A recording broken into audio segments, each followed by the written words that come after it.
So I'll kind of tell you how to do the Feldenkrais lessons, which is different from how you do a yoga practice. First thing is let comfort be your guide. So when I say that, we're talking about moving in a comfortable range. And that is not moving to your edge, not moving into a stretch, but where the range is really easy. And within that, we're going to try and improve the quality of your movement. So a good example would be, okay, if I had to raise my arm. So right here is pretty easy. And here I start to feel some effort in my shoulder. For different people, they'll have different range. And then here I'm going into more of a stretch. And that's my edge right there. So we're actually going to be working in this kind of a range while you do the movements. Okay?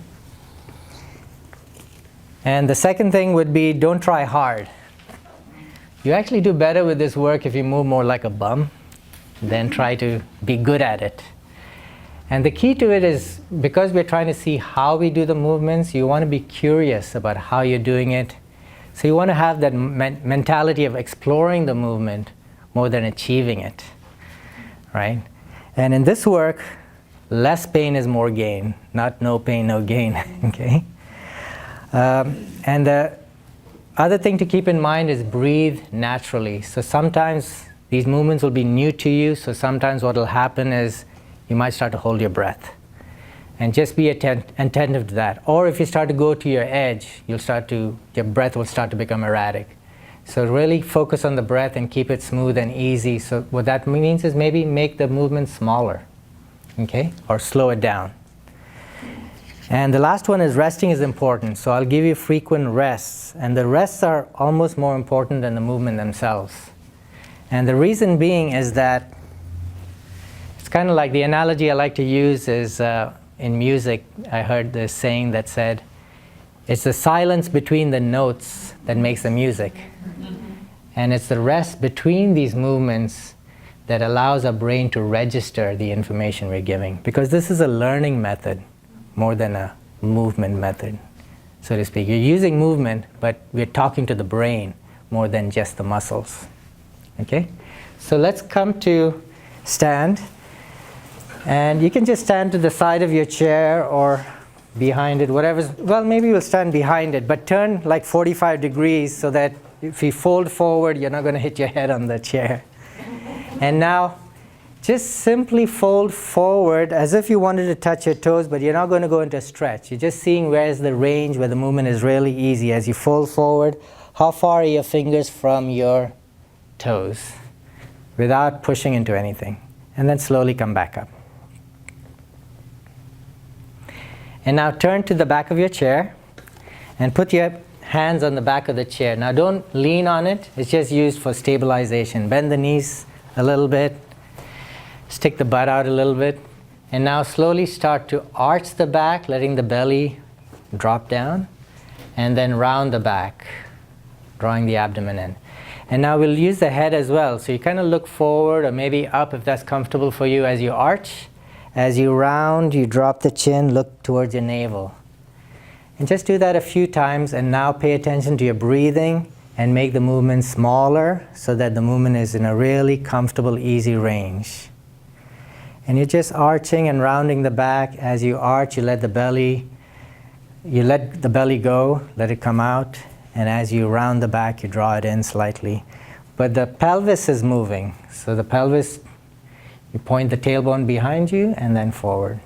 And how does that movement go through your spine? So if you keep the head fixed, it's not going through your spine, right?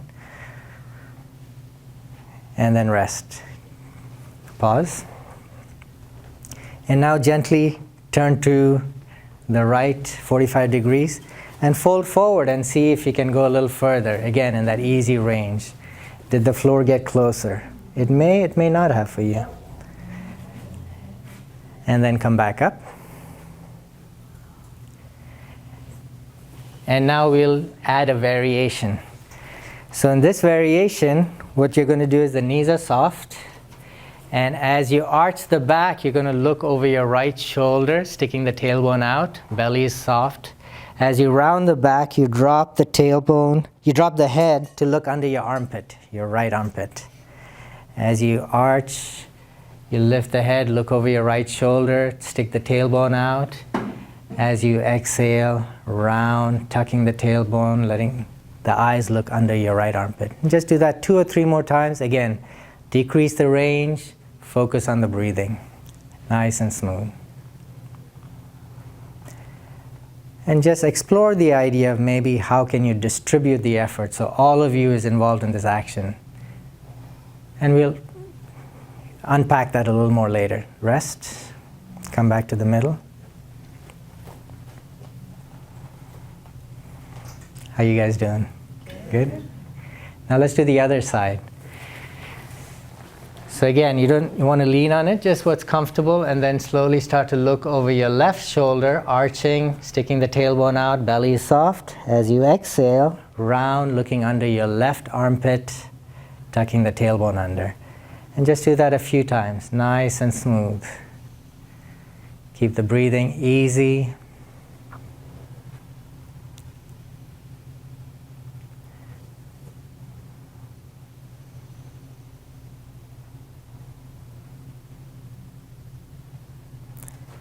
And then leave that. Pause for a moment in the middle. And then when you're ready, turn to the right 45 degrees and go forward and see if you're able to touch the floor a little, or closer to the floor. And then come back up. Go ahead and take a seat. So how many of you felt a difference? Yeah? Okay.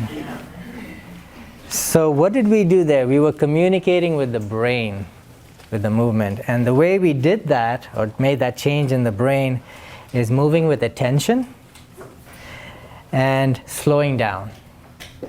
So these are really important things for the brain to get that information. And we also reduced the force. We didn't go to our maximum range. We stayed in a comfortable, easy range.